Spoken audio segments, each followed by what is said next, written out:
Ito ang gabi ng katatakutan.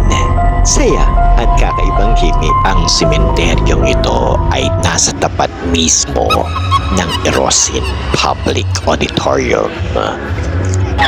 Teka lang, hindi po ito horror. Ito lang naman ang spectacular Trick and Treat 2025 dito sa bayan ng Erosin. Apakabongga, diba? High school kayo? ECSA po. Adventure. Adventure.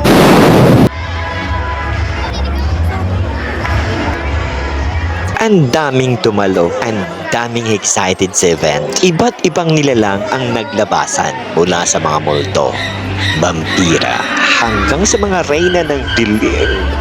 Lahat nagtipon-tipon para sa isang layunin. Isang gabing puno ng halakhakan at kilig na may halong takot.